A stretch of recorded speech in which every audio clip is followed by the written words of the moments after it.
Saya record ya, Ya Allah, kita buat sebenarnya catatan saya. Iya, ya nggak mungkin membahas ini dalam 1,5 jam, nggak mungkin. Karena ini iya. dua hal yang berbeda sih, inner child dan gestalt Hmm, itu. hmm, Hari hmm. kedua Pak Asep mengupas tentang gestalt terapi. Hari pertama inner child. Nah, sepertinya sih kita fokus ke inner child aja ya, karena inner child aja banyak banget yang ini, yang apa namanya, yang harus dikupas gitu. Ini Iya, iya. sebetulnya buat buat saya sekalian saya review dan ini ya apa Hmm, menguatkan pemahaman yang kemarin gitu Pak Arif hmm, ceritanya. hmm, hmm. Kita mulai dari inner child ya. Iya. Eh, bisa di jadi apa namanya lanjut Pak Arif, lanjut di yang Iya. ada topeng-topeng tadi loh, yang topeng. Oh, Nah nah ini. ini Iya. terus tentang personality atau topeng. Jadi Hmm, Pak Asep menjelaskan bahwa sebetulnya setiap hari hmm, kita ini memakai topeng dan manusia itu memiliki banyak topeng. Misal, saya di pagi hari saat ketemu anak itu akan menampilkan sosok yang berbeda. Sekarang di kantor ketemu teman-teman guru pasti jadi sosok yang berbeda lagi kan, mengenakan topeng yang berbeda. Jadi setiap hmm. kita sesungguhnya memang punya banyak topeng. Nah, yang bahaya adalah apabila kita memakai topeng yang salah untuk situasi yang tidak tepat gitu. Tapi sebetulnya kita itu ya memang selalu pakai topeng tiap hari sesuai keperluannya gitu. Hmm. Memang dunia adalah panggung sandiwara gitu. Wah, cocok Nah, banget nih. nah gitu. Apa Iya, yang mempengaruhi topeng-topeng ini nanti kita akan bahas selanjutnya. Buat iya. tolong next dulu. Nah ini ya. Lagi next. Ini hal-hal yang mempengaruhi topeng-topeng kita, personality kita. Ini hal-hal yang Eh, mempengaruhi apa dipengaruhi? yang dipengaruhi ya. Lanjut dulu deh Pak Arif, lanjut dulu. Ah, Lanjut dulu. Itu apa? Oke, lanjut lagi, lanjut. Nanti ada namanya. Oke, ini terus lanjut. Nanti ada namanya in in apa tuh namanya? In.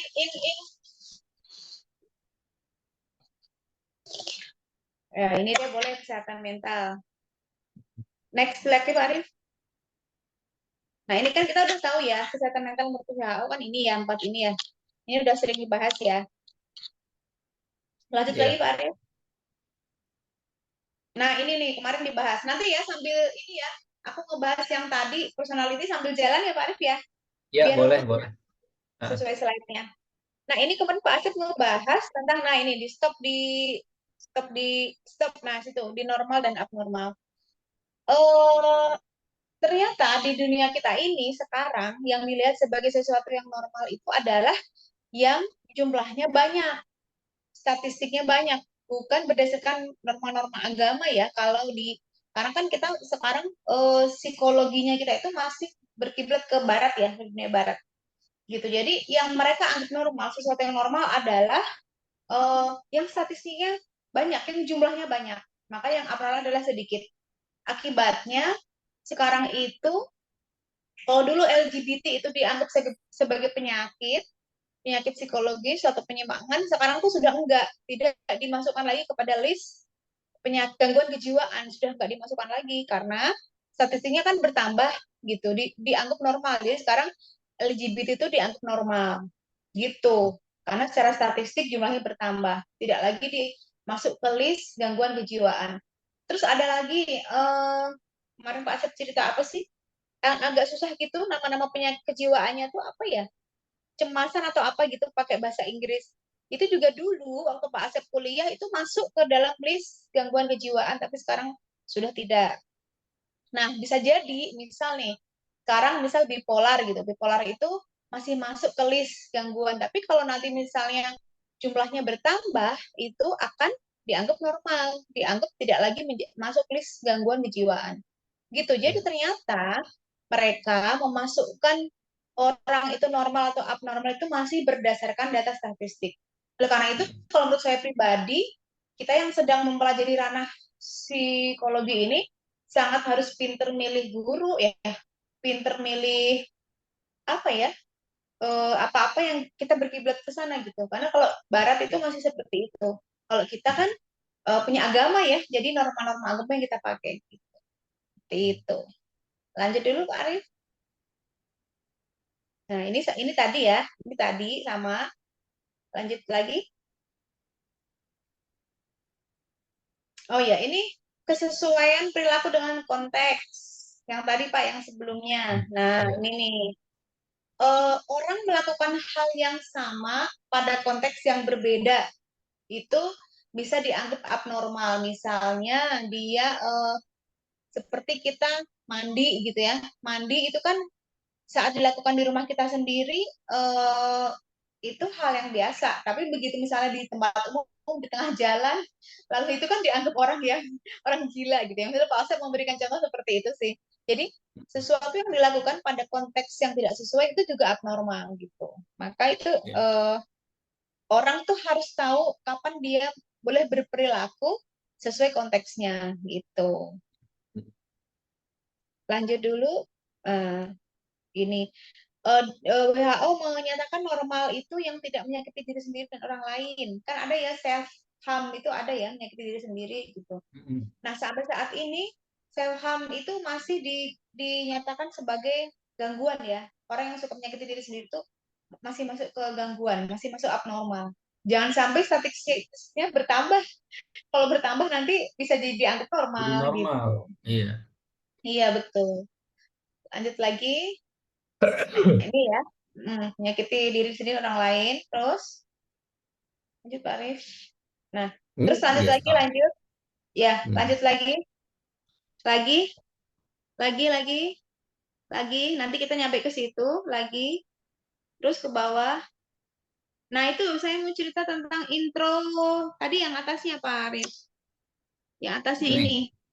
Ya, stop. Nah, itu introjection. Nah, ini. Kemarin Pak Asep itu lama banget ini di introjection ini. Apa namanya? Menceritakan tentang introjection bahas. Jadi introjection itu gini contohnya. Misalnya, Pak Asep cerita gini. Saya misalnya waktu itu eh, parkir di depan sebuah mall. Terus saya ngasih uang 20.000 ke tukang parkir. Nah, si tukang parkir ini nggak tahu lupa atau Hmm. gimana dia tidak mengembalikan uangnya gitu. Jadi 20.000 dia bawa gitu. Nah, sepanjang hari gitu wajah dan kelakuan si tukang parkir itu membekas, membayangi saya katanya gitu. Jadi introjection tuh hal di luar kita, tapi mempengaruhi gitu, menuhin memori kita gitu loh. Kita pikirin Ya. gitu. Itu Jadi namanya sampah ya. introjection.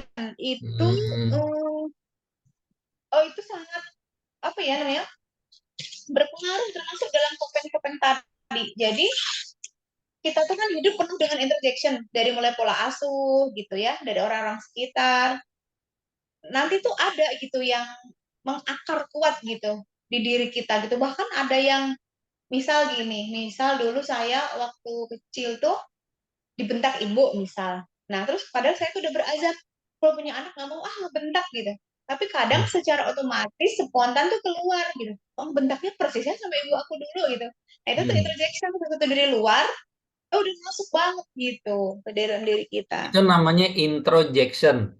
Itu introjection jadi sesuatu dari Jadi luar pengalaman, yang masuk. oh, Mm-mm. pengalaman apa orang luarnya yang Bisa masuk ke ya diri kita? dari orang lain, Oh dapat iya. dari orang lain, sesuatu yang berasal dari orang lain. Jadi yang masuk ke dalam diri kita itu bukan cuman em, apa mukanya, bukan cuman Mm-mm. orangnya, tapi juga perilakunya juga bisa. Iya bisa mempengaruhi Oh, gitu. dan itu otomatis ya, Kenapa? otomatis. Hmm, nggak otomatis sebetulnya ternyata kita bisa punya pilihan. Kita bisa menjadikan itu membiarkan itu atau enggak Mm, gitu. mm. Nanti sambil bilang ya Pak Arif ya. Ya, ya, ya, ya, ya. Ini sebentar, saya ingat-ingat. Kalau projection itu sebaliknya, diri kita yang mempengaruhi orang lain. Terus kalau itu retroflexion, Ulangan ya. perasaan terhadap orang lain dan mematikan perasaan Anda pada diri sendiri. Oh. menghindari kontak dengan orang lain. Nanti aja deh yang lain ya, takut salah. Yang Ya. pokoknya yang banyak banget dibahas yang introjection. Lanjut dulu Pak Mm. Arif, Lanjut kemana lanjut nih? dulu. Terus, ini unfinished, unfinished business tuh ada tuh tadi. Nih, Unfinished business, iya. unfinished business ya, Iya, itu ada transferan ya Allah. Ini teh, hmm, transparan. nih dia nih. Jadi ada Yang transferan gini, saya inget-inget dulu ya. Eh, ini tuh, ini tuh kemarin ini, bagus banget ini tau. kelihatannya inner child-nya muncul ini. Ya bisa jadi. Emosi dan isu yang tidak selesai dari masa lalu berefek pada keadaan Berefek pada keadaan sekarang. sekarang. Ini inner Hmm. child ini intrusi, unfinished, unfinished business tuh ini urusan yang belum selesai, belum tuntas. Belum kelar kan? Iya, Heeh. belum tuntas. Bentar ya. Itu kan Intrusi soalnya itu ada transfer itu. transference. Contoh transferen apa tuh? Bentar ya. Nih. Hmm. Tadi tuh introject itu sesuatu dari luar yang masuk ke dalam diri kita, bisa Ya. seluruh pikiran, emosi, perhatian kita tuh akan mengarah ke sana. Bisa jadi juga kita akhirnya meniru ya. Nah, kalau transferan itu sebentar ya, saya cari dulu. Itu menarik itu untuk dibahas, itu ada hubungannya dengan mental juga. Hmm, ntar deh kalau ketemu ya Pak Arif, saya takut salah nih menjelaskan, Ya, tapi ini ya. menarik ini. Oke, Unfinished sip. business, kemudian kita menjadi transference itu menarik. Kayaknya saya salah. Yang tadi itu transfer yang saya contohkan. Yang kita menjadi seperti dia, seperti ibu kita dulu, Mm-mm. itu transference. Jadi gini, saat dulu kita dibentak sama ibu, kan kita nggak nyaman. Tapi kita Iya. nggak bilang, kita nggak Mm. selesaikan itu. Iya, betul. Eh, nggak selesai lah, pokoknya nggak kelar gitu. Dipendem, Nah, dipendem. kita malah menjadi Iya, seperti dia. Kayaknya itu transfer, kayak aduh aku iya. takut salah. Gitu. Nah, untuk mendapatkan keadaan unstuck, seseorang perlu menerima masa lalu. Jadi gini, kita perlu menerima, oke, dulu tuh aku dibentak gitu ya. Itu Kita unstuck ya. terima, hmm? Unstuck Ya, itu maksudnya ya kita unstuck itu. lepas dari kondisi stuck gitu ya. Iya Membuka gitu ya. betul. Kita terima dulu, kita Ah, maafkan, aku izinkan diriku bersedih atas saat itu gitu ya. Tapi kemudian ah, kita nggak mau mengulang itu, gitu. Kita nggak mau mengulang itu. ah. Bangun lagi kesadaran yang benar bahwa itu nggak boleh dilakukan, kayak gitu. Mm, mm, Menghidupkan mm. lagi hal yang benar itu nggak boleh dilakukan, ya berarti aku nggak akan begitu gitu. Tapi Iya. harus menerimanya itu harus ada dulu gitu. Mm, mm, Jadi mm. transference itu gitu. Jadi kalau tadi introject itu adalah sesuatu yang mempengaruhi pikiran. Jadi sesuatu yang pikiran, emosi, perhatian kita ke dia terus itu introject. Nah, kalau yang kita Mm. udah niru itu transference. Gitu Pak Arif. Iya, iya, Nanti iya, iya. sambil jalan aja Pak Arif ya, sambil sambil Siap, jalan siap lagi Pak. sambil jalan. Santai aja Terus mana? udah. Yuk jalan lagi yuk ke bawah yuk. Ini Iya, banyak iya. banget ini slide-nya. Ini Nah, ini gestalt. ya Ah, Gestalt ah. itu artinya kan menyeluruh. Iya, Gestalt betul. ini belum gestalt terapi belum. Ini baru Mm-mm. prinsipnya. Iya, konsep Prinsipnya. gestalt. Iya. Mm. Iya, Gestalt itu artinya menyeluruh gitu. Nah, Iya. kita kalau sebagai seorang konselor itu nanti memandang klien juga gitu, harus menyeluruh, harus tahu Ah, banyak ah. hal, harus mau bertanya, menggali dan lain sebagainya gitu. Iya. Nah, eh misalnya itu garis-garis dua gitu ya. Yang kita lihat itu kan garis-garis itu selalu berini dua-dua ya, berjarak Mm-mm. dua-dua gitu ya. Mm-mm. Itu tuh Mm-mm. sebetulnya kita belum melihat secara keseluruhan gitu. Kita Iya. cenderung melihat pola, bisa kayak gitu kan. Mm-mm. Gitu. Coba lagi Pak Arif ke bawah lagi. Nah, prinsip keutuhan. Jadi Mm-mm. eh apa namanya? Sebetulnya kadang-kadang kita itu menangkap sesuatu itu tidak utuh.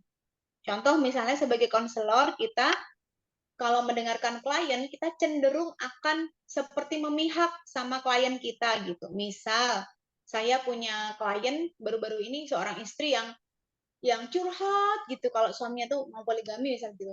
Nah, saya itu berempati gitu ya, berlebihan kepada dia. Nah, Mm-mm. padahal bisa jadi itu tuh sesuatu yang belum utuh. Karena seharusnya saya juga bertanya pada suaminya gitu kan. Nah, Mm-mm. gitu. Jadi Gestalt itu prinsipnya keutuhan juga gitu. Seperti Mm-mm. itu. Terus, nah, selain keutuhan, apa itu ya? Kita meminta apa yang kita persepsi sebagai yang hadir di depan. Membedakan antara elemen penting dan tidak. Lewat dulu ya. Oh, Ya. gini, gini. Gini, gini. Mm-mm. Kita mau melihat dari banyak sudut pandang. Seperti contoh gambar Mm-mm. ini. Gambar ini Paradigma kan ya. Mm-mm. bisa terlihat seperti wanita, wajah wanita, Wanita. Iya terlihat juga betul. sebagai apa, Pak Arif? Kakek-kakek. Ini kakek-kakek bukan? Ya Ini boleh jadi orang lagi kakek-kakek apa sih? lagi Hah? pakai saksofon. Oh iya betul. Heeh. Iya, jadi Iya kan iya gitu iya. kan. Kira-kira gitu. Jadi kita tuh harus mau melihat dari semua sudut pandang sebetulnya gitu. Oh gitu. Iya iya iya iya. Siap Lanjut siap. lagi, penataan diri. Mm-mm. Ini apa ya? Lanjut dulu, Pak Arif. Pas. Nah ini Nah, bawang nih Pak, maksudnya apa nih bawang? mana tadi? Oh iya, Ini yang iya. Jadi bawang. banyak, Bawang gestalt. mm-mm, banyak lapisan, banyak Ah, lapisan. Kita itu, ini kan kita ah, bicara itu selalu, ya kita. Nah ini saya cerita ini dulu bawang. Kita itu kan mm, sebagai konselor. Ini tuh iya. kita ngomong sebagai konteksnya kita sebagai konselor ya kan. Ah, Nah, di apa namanya? Klien kita itu ada yang paling luar tuh namanya the pony layer.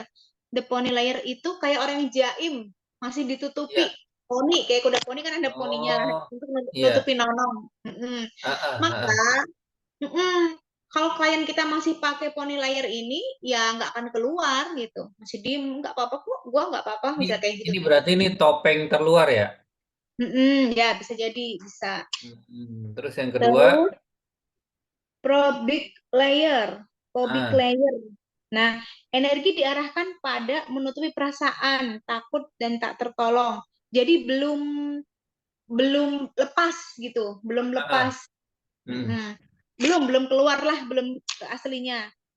iya. Terus Oh, impes layer itu, nah nanti kalau sudah makin masuk ke dalam, tapi ini butuh keterampilan konselor ya untuk semakin masuk sampai jadi dia konselor mau. itu tujuannya ini mengupas bawang dari klien ya? Betul, iya, Dari maksudnya poni begitu. dikupas, pobik Hmm, dikupas, impes, implosif, betul. poni runtuh merasa diri mati dan terpisah dari diri sebelumnya. Hmm, Identitas poni runtuh, merasa diri mati. Apa ini? Terpisah merasa dari diri diri. masa lalu berlalu energi terarah pada diri yang baru. Apa ya kok ini susah? Membiarkan diri Identitas masa lalu berlalu. poni runtuh. Oh ini yang hasilnya ini. Akhirnya, hasil akhir. Merasa diri mati Biarkan dan diri terpisah masa dari lalu diri berlalu, sendiri. energi Mm-mm. terarah pada diri yang baru Iya, ini. iya. Oh, Jadi betapa berlapis-lapisnya kita untuk membantu seseorang menggali dirinya sendiri gitu. Karena oh iya ternyata kita iya. ini ya itu banyak lapis-lapis kan, kita hidup misalnya udah 40 Ah, ah. tahun. Wah, itu banyak banget lapisannya, ada yang kita sembunyikan ke dalam banget gitu kan. Yang paling Oh, berarti keluar ya poni layer tadi. berarti umurnya makin tua makin banyak lapisan ya? Enggak juga. Iya, ya, bisa jadi. Apa teh namanya? Kalau yang poni layer itu biasanya para laki-laki, kata Pak Asep begitu. Biasanya kan jaim, Oh, kita nggak mudah mm-mm. nangis gitu kan. Mau sedih Iya. ya cool Mm-mm. aja, terluka ya cool aja. Nah itu tuh poni Iya. layernya itu yang biasa pakai tuh laki-laki gitu, Hmm. kata Pak Asep Kalau public gitu. layer Phobic layer perempuan. itu energi yang diarahkan pada menutupi perasaan takut dan tak tertolong. Masih ditutupi, perasaan sebetulnya itu masih ditutupi sama dia. Oh. Misal dia Berarti kalau pura-pura perempuan-perempuan tuh jarang yang punya poni ya? Poni layer jarang ya? eh ada sih, ada, tapi apa namanya, tidak lazim. Oke, Kak. Biasanya mah kan perempuan mah, apalagi kalau dia sudah merasa siap ya, merasa siap memang untuk mau konseling, itu mah mudah.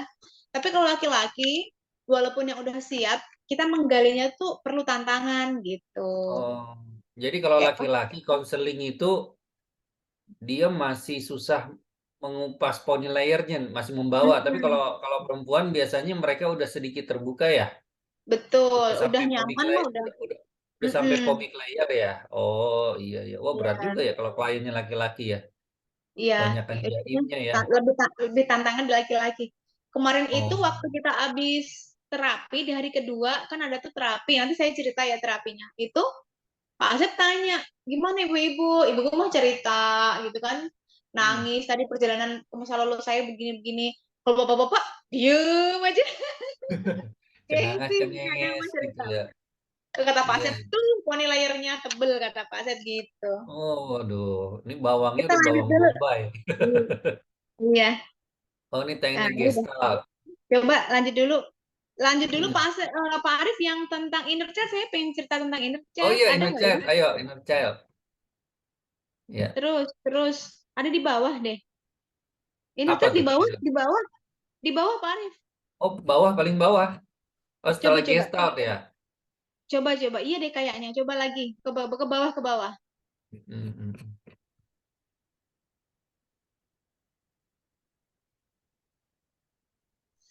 Terus terus terus ini mah terapi semua terus terus. Nah, Ah, nah, ini. nah ini kan Nah, kita udah tahu kalau kalau ini Pak Arif udah sering dengar kan ya ini teori psikologi. iya, kurang ngerti juga. Kan ada super ego, ada ID itu Mm-mm. apa ID? Eh, it ya, it It. ego Oh, dan it. super ego. Heeh, iya, Super ego, it sama ya, ego. Iya. iya, it, ego dan super ego. Itu dalam diri kita menurut siapalah itu ya, menurut orang barat. Kita Hmm. masing-masing kita tuh punya itu struktur kepribadian. Jadi, oh ini saya punya contekannya, alhamdulillah. Kita dapat ini Hmm. nih Pak Arif, kita dapat workbook nih, kelihatan nggak? Oh iya, workbook untuk ini. Ini untuk praktek. Jadi kita itu selalu praktek. Makanya aku tuh mudah memahami agak mudah ya, bukan mudah juga. Karena disuruh praktek. Nanti saya lihatin ya ada soal-soalnya. Maksudnya kita itu termasuk orang yang punya masalah dengan interchat atau tidak, ada soal-soalnya gitu. Nah, Hmm. ini saya cerita dulu tentang ini ya, struktur Ya, kepribadian kita. Iya, iya. itu masing-masing kita itu punya id, super ego dan ego. Id Hmm. itu area-area apa sih? Pengen makan ya makan, kebutuhan kayak gitu loh. Iya. Haus ya pengennya minum gitu loh. Ngantuk ya Hmm. tidur gitu tuh. Iya. Kebutuhan ini manusia lah ya itu id. Terus Hmm. Hmm. kalau super ego itu keinginan untuk menjadi sempurna atau ideal. Nah, kalau kita orang beragama, maka sosok sempurna dalam diri kita itu kita temukan dari norma-norma agama, dari nilai-nilai agama gitu. Nah, Hmm. ego itu adalah area kompromi. Jadi, misalnya apa ya? Kita tahu bahwa orang yang ideal tuh orang yang sempurna itu orang yang selalu tahajud tiap malam atau puasa Daud atau apa gitulah. Itu kan berbanding terbalik dengan si It tadi tuh yang dia pengennya makan, tidur gitu ya. Iya. Nah, nanti Hmm. si ego ini yang mengkompromikan gitu. Area yang kita mampu, area kita nih. Oh, saat ini Hmm. tuh aku tuh ini gitu, tengah-tengahnya misal gitu. Nah, menurut Iya. si orang barat siapa itu? Struktur Hmm. kepribadian kita tuh antara itu gitu. Hmm. Terus ada lagi teori yang lain, bawahnya lagi Pak Arif, Iya. tentang ego state. Nah, ini menarik nih, ini menarik banget ego state. Dan introject, tadi introject kita udah tahu ya. Sekarang ego Hmm. state. Jadi, diri kita ini terdiri dari ego state, ego state banyak banget gitu. Ego state itu Iya. misalnya gini, ego state itu misalnya aku nih Tia, Tia itu Hmm. punya sisi dalam dalam diri saya itu ada sisi si pemberontak misal. Saya tuh punya sisi pemberontak. Itu ego Hmm. state tuh satu, si pemberontak. Terus ada lagi, tapi sebetulnya saya itu apa ya, keibuan ya, misal gitu ya, si Hmm. keibuan. Terus misalnya kalau saya pinter berarti si pinter. Terus misalnya Hmm. kalau saya cerewet, si cerewet. Nah, dalam diri kita itu banyak banget ego state itu. Si ini, si ini, si ini gitu ya. Hmm. Hmm. Nah, tapi ada juga yang datangnya dari luar. Nah, ini nih introject Hmm. ini yang Oh, introject ya. jadi introject dia udah masuk gitu, masuk ke dalam Kalau diri ini kita inner gitu. child jadinya, masuknya Nah, yang dari luar masuk ke dalam. nah belum belum. Coba lanjut Oh, dulu belum, Pak Arif. belum. Oh, iya. Belum. Lanjut Coba ya. lanjut. Oh, Nah, ini apa? nah Ini ini pengalaman ya? ego state ya. Istilah dengan nama-nama. Nah, lanjut dulu. Ini kemarin kita nggak disuruh ngerjain ini kelewat. Coba lanjut dulu Pak Arif. Inner self, ego's inner self. Itu apa sih? Oh iya. Jadi, tadi kita udah ngomong ego. Jadi inner child itu, ini kan tadi masuk ke inner child ya. Inner child itu apa hubungannya dengan ego state? Saya kemarin udah nyatet. Ego state itu. Nah, inner child itu adalah salah satu dari ego state. Dari inner child itu salah satu dari ego state. Jadi ego state Hmm. kita itu ada yang berasal dari masa lalu, berasal Iya, dari kita yang waktu kecil. Misal iya. saya gitu, Tia si pemberontak. Nah, si Hmm. pemberontak ini dapatnya dari pengalaman masa lalu. Itu, Oh. jadi adalah inner child ya. Nah, Hmm.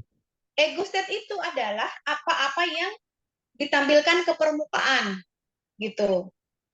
Ada juga yang tersembunyi. Misalnya tadi Pak Habibie tadi gambar di atas, kan yang kita tahu beliau pinter. Di atasnya ini tadi nih. Iya. Kalau Pak Habibie itu pinter, bijak, ya itu yang dia beliau tampilkan ke permukaan gitu. Kalau misalnya Gus Dur itu misalnya humoris, ya itu yang ditampilkan di permukaan. Tapi sebenarnya kita nggak tahu dalam diri beliau itu ada apalagi yang masih tersembunyi gitu. Iya. Hmm. Nah, jadi yang tersembunyi itu inner child-nya, gitu ya. Oh, tersembunyi Nah, itu inner child. Oke, oke, oke. bisa jadi ya. Nah, terus kenapa sih kita itu harus perlu gitu, perlu mempelajari tentang inner child? Kan ini yang pengen kita tahu ya Pak Arif, karena Iya. sampai sekarang tuh masih ada perdebatan ya. Kalau saya membahas inner child gitu, kan ada yang berpendapat gini, ah itu mah terlalu berlebihan sekarang tuh, katanya inner child itu dijadikan konten berlebihan. Ada yang berpendapat seperti itu. Nah, Hmm. tapi menurut saya sih tergantung bagaimana cara kita memandangnya Pak Arif. Kalau ini sebagai ilmu dan kita juga memang tidak menyikapnya berlebihan, ya nggak apa-apa gitu. Iya. Itu ya. Nah, menurut Pak Asep, kenapa kita perlu mempelajari inner child? Mana coba contekan saya cari dulu. Itu ujungnya nanti adalah untuk menambahkan rasa syukur loh. Mana Rasa gitu? syukur. Oh ya, ujungnya kenapa sih kita perlu gitu mengenal inner child gitu diri kita sendiri tuh, Hmm. ujungnya nanti di ujung adalah lebih banyak menghadirkan rasa syukur. Nah, itu apa? Oh ya, Hmm. ke atas dulu Pak Arif. Itu saya ke atas dulu, balik ke atas dulu. Inner self, ya. Ini apa nih? Nah ini nanti ada ceritanya. Nanti saya ceritain. Atasnya lagi. Ini yang ini stop. Nih, iya. Itu apa sih? Bentar. Menghindari luka batin, hidup berdaya dan memberdayakan. Oh ya, ini kenapa kita perlu mengenal inner self tadi ya, di antaranya inner child adalah ini ya. Inner Sedari dini child bahwa sama inner self tuh sama apa beda? eh, kalau inner child kan dari masa lalu yang kita alami waktu kita kecil. Itu Ah, salah satu dari inner self gitu. oh, iya, iya, Gitu. iya. Salah satunya itu inner child yang khusus dapetnya dari waktu kita kecil. Nah, kita mau bahas inner child ya. Nah, Mm-mm. coba lanjut dulu bawahnya Pak Arif. Nah, ini contoh. Ingat yang ini. Mm. Nah, ini semua dialami sendiri oleh Pak Asep. Ini contoh semua kejadian inner self yang berasal dari pengalaman waktu masa kecil. Saya ceritain satu-satu Mm. ya. Iya. Ini kadang-kadang lucu banget, nggak ada hubungannya gitu. Pingsan di khutbah kedua. Jadi ada seorang khotib, setiap khutbah kedua itu dia pingsan. Tapi Oh, gitu. tetap diminta khotib lagi gitu. Ah. karena bagus gitu Ah, kan. Terus, nah Pak Asep unik caranya, caranya mengulik gitu. Caranya mengulik tuh gini, disuruh praktek khutbah. Khutbah dulu ah, pertama, khutbah kedua. Nah pas khutbah kedua di saat-saat menjelang berdiri atau apa gitu, itu pingsan. Nah. Menjelang pingsan tuh stop Pak Asep. Apa yang kamu bayangkan gitu? Di derajat yang sama itu apa sih yang terjadi gitu? ah, Nah, ini kasusnya saya agak lupa ya, Pak Arif. Saya lupa ini yang dimarahin sama bapaknya atau yang apa gitu. Tapi nggak nyambung sama sekali dengan khutbah. Cuman ya, di setiap, sebentar. Dia mengalami, astagfirullah saya lupa, dia mengalami apa gitu. Tapi mm, nggak ada hubungannya sama khutbah gitu. Saya bingung. Pak Asif kan nggak ada hubungannya. Iya memang begitu. Jadi kadang mm, sesuatu yang dari waktu kita kecil, hadirnya tuh kayak mau maunya dia gitu loh. Nah, itu hadirnya kenangan dan memori itu tuh di waktu khutbah kedua. Nah, caranya Pak Asep menemukan itu, gitu Pak Arif disuruh simulasi, disuruh praktek, nah pas udah menjelang mau pingsan tuh, mau belum sadar tuh di stop, stop, stop, stop. Apa yang teringat, apa yang datang lagi di memori kamu. Nah, itu saya lupa tuh ceritanya antara dia yang dimarahin dimarahin gurunya, waktu kecil dia ngaji, terus dimarahin gurunya atau apa, mm, selalu datang ingatan itu di situ dan selalu dia gelepak gitu, selalu gitu. Nah, yang unik itu cara Pak Asep nanganin gitu, jadi harus didatangkan lagi momen yang dia mau pingsan dan itu di stop di derajat itu. Jadi misalnya kalau gemeteran itu memorinya akan datang di gemeteran yang sama gitu gitu. mm, Nah, iya, saya cerita lagi nih yang waktu JIS dan kasus Emon itu yang rame itu ya, waktu itu iya, Pak Asep ikut, Pak Asep ikut ke Sukabumi nanganin kasus-kasus Emon. Nah, terus saat rame-rame Jis sama Emon itu, tiba-tiba ada seorang ibu yang nelpon Pak Asep, suaminya tiba-tiba kalau ke kamar mandi itu, apa namanya, takut, pengen ditemenin. Dan dia kalau mm, dia pipis selalu membuang muka, nggak mau melihat sendiri alat kelaminnya gitulah pokoknya. Aneh gitu kata iya, istrinya. Terus, mm, nah itu kan berkali-kali itu Pak Asep treatment kan gitu.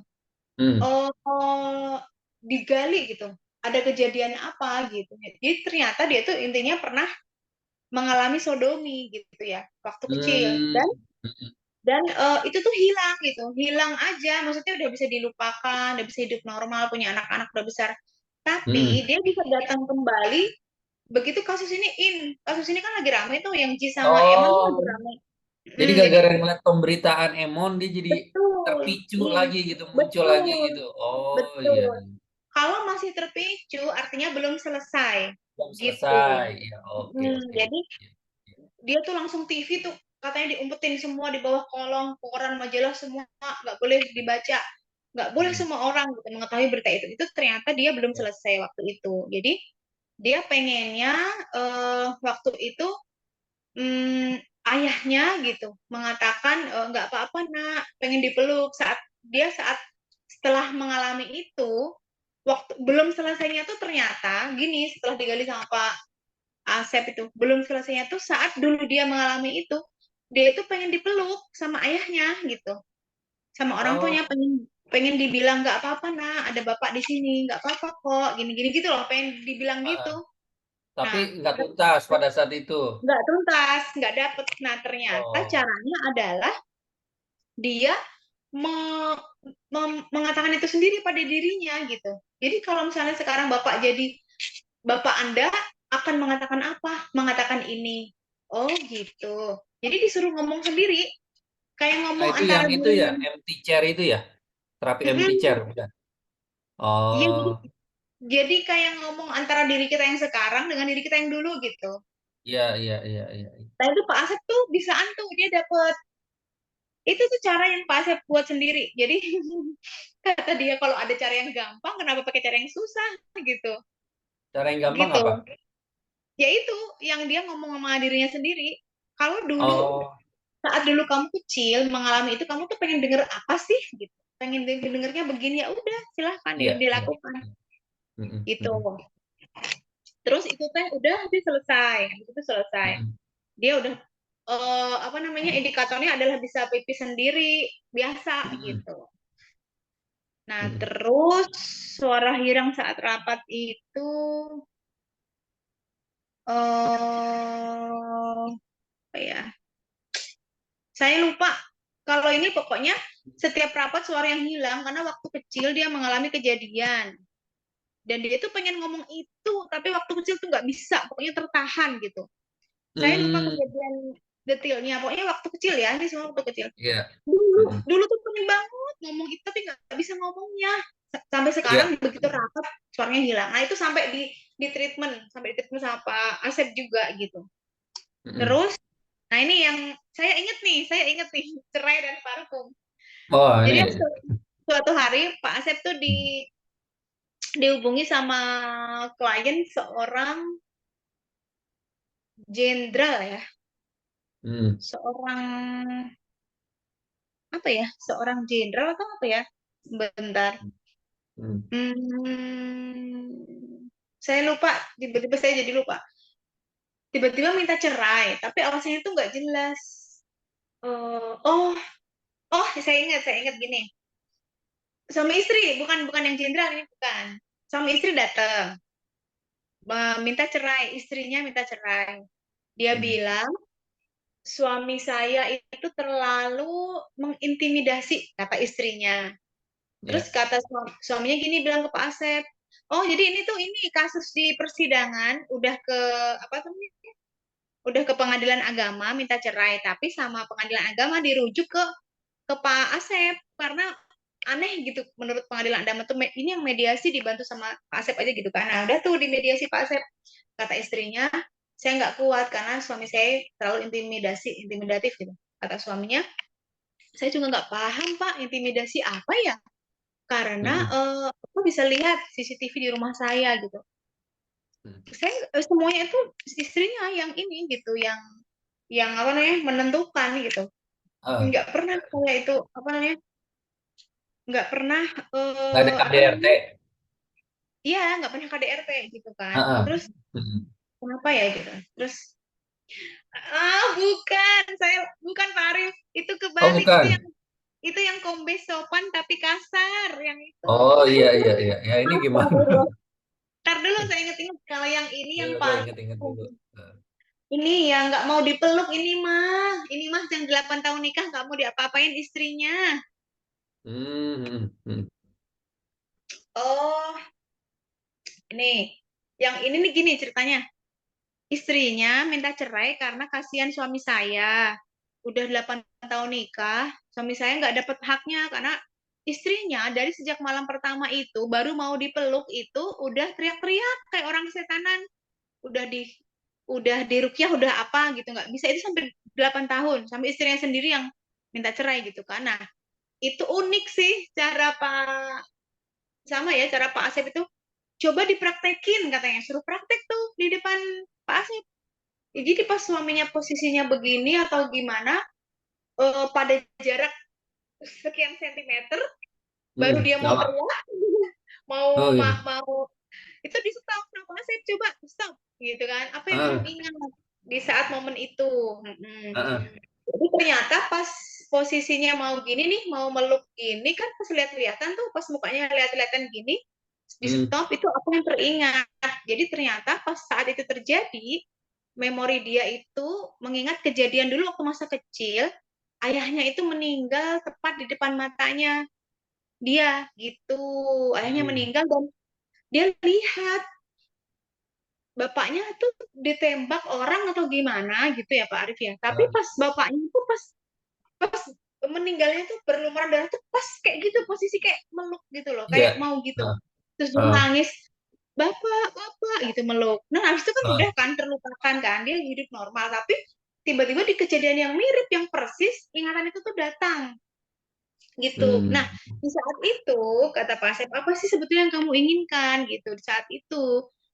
Dia dan saat itu tuh semua orang sibuk, jadi nggak sempat ada yang meluk dia, yang menenangkan dia, nggak apa-apa gitu.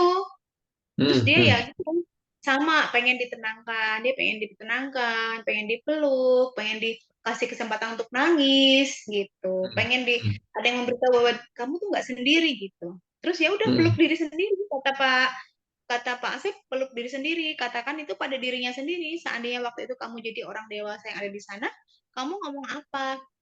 Oh, nggak apa-apa ya, kamu nggak sendiri. Nggak apa-apa, jangan sedih gitu. Nah, dia ngomong itu sendiri, Pak Arif. Jadi ngomong pada dirinya sendiri di masa lalu, meluk diri mm, sendiri kayak gitu. mm, Gitu. Terus udah tuh selesai, abis itu jadi mereka punya anak, kata Pak Asep gitu. Nah, mm. kalau yang kombes sopan tapi kasar ini yang tadi saya cerita, ini tadi yang Nggak, datang dua-duanya. ini parfumnya di mana ini, Utia? Ah, ah, Ada itu parfum, parfum. oh iya, parfumnya sama, yang jenis yang dipakainya sama dengan Oh, ayahnya, almarhum sama ayahku. ayahnya. Oh, jadi itu jadi pemicu juga. Pemicu, betul, Oh, gitu. gitu ya, ya, ya. Kalau 14 ini derajat. terakhir Kombes tuh polisi, polisi Nah, sopan tapi kasar. itu.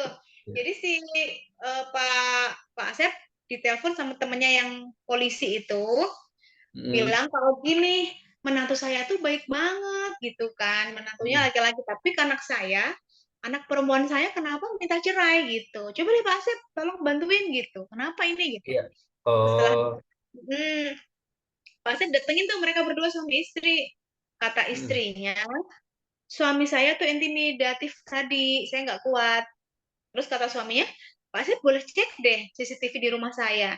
Saya tuh mm, imitasinya dalam bentuk apa gitu. Nah, mm, saat ngomong kayak gitu, si suami tuh tangannya tuh gini, tangannya tuh, Pak Asep boleh cek deh kayak gitu-gitu. Boleh cek gitu-gitu tangannya. Nah, saat suaminya gini-gini, istrinya tuh gini, menahan, kayak nahan sambil gemeter sampai gitu kan. Istrinya tuh iya. gitu.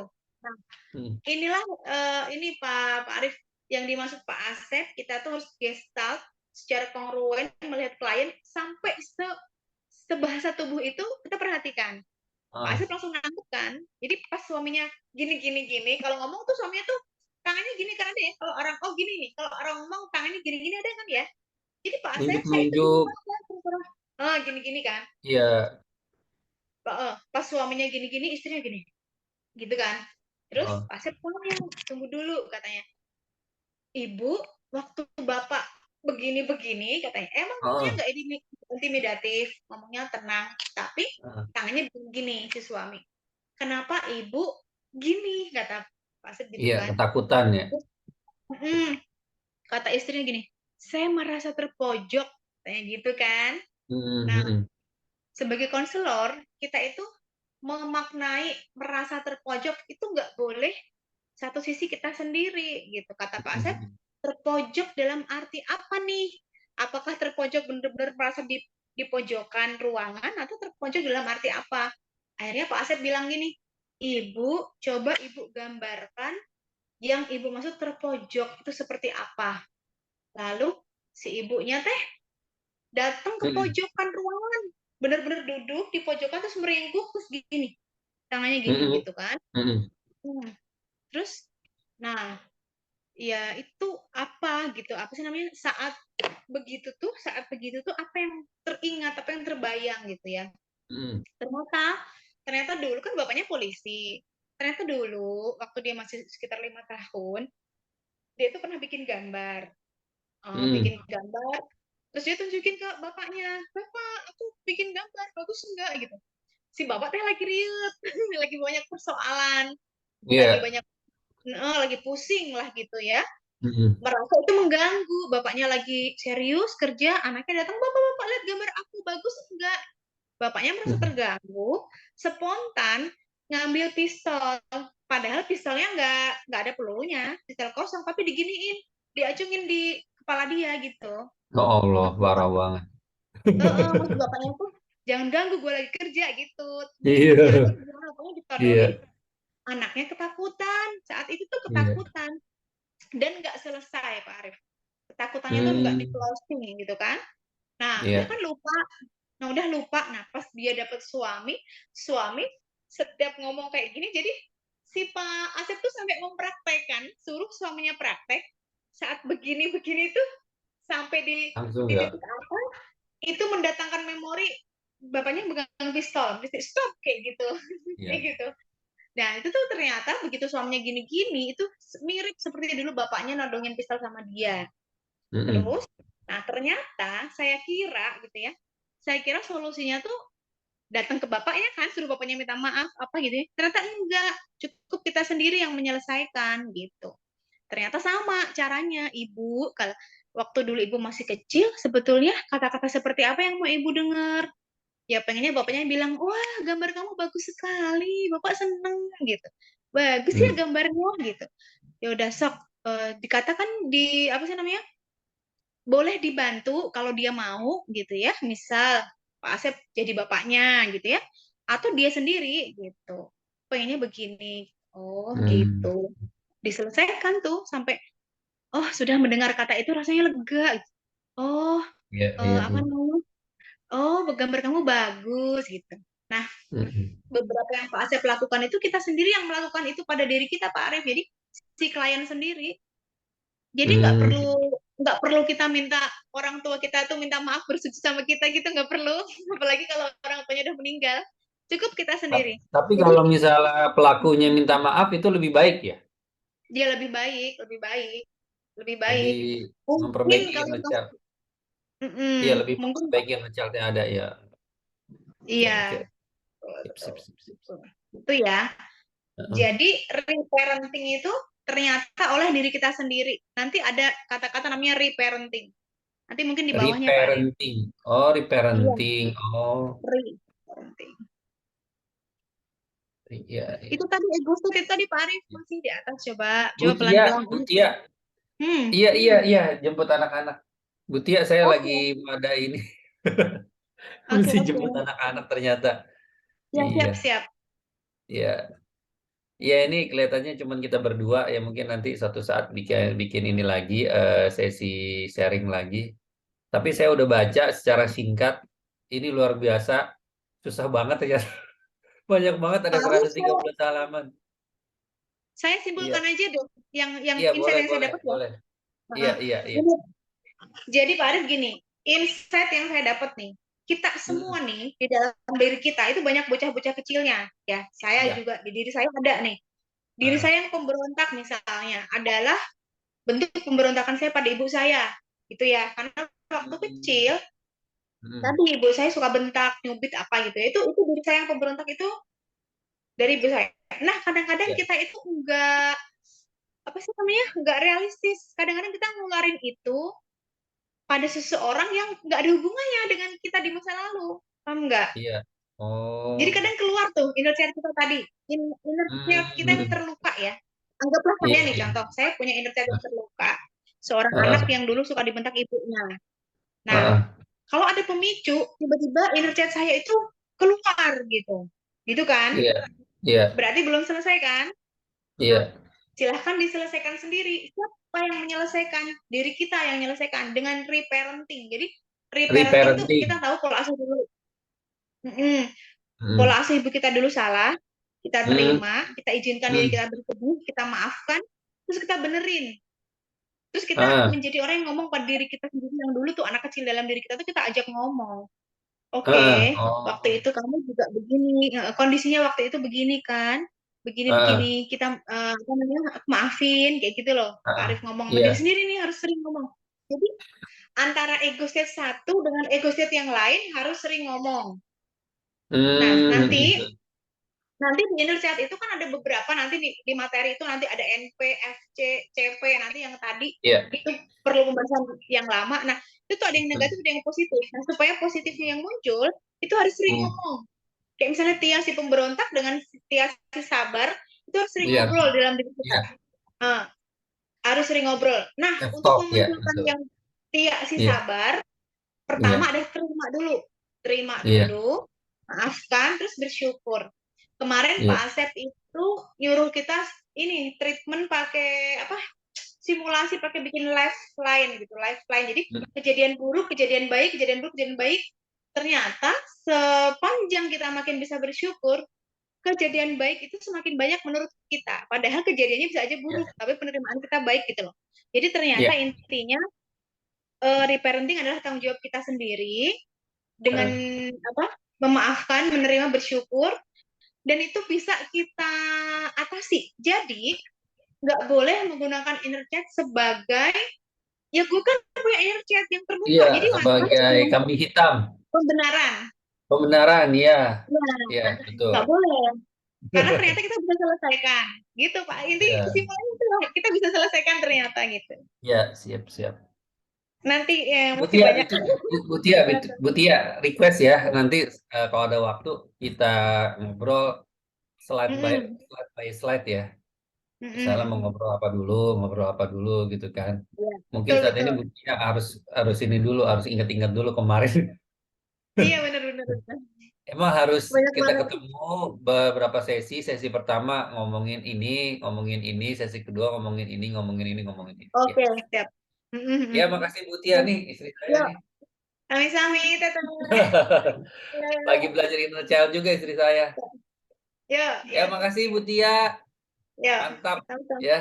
Iya, Assalamualaikum. iya, sama-sama. Ya, Ya, Waalaikumsalam warahmatullahi. ya, ya. Keluar ya Pak Arif. Assalamualaikum. Yuk, salam.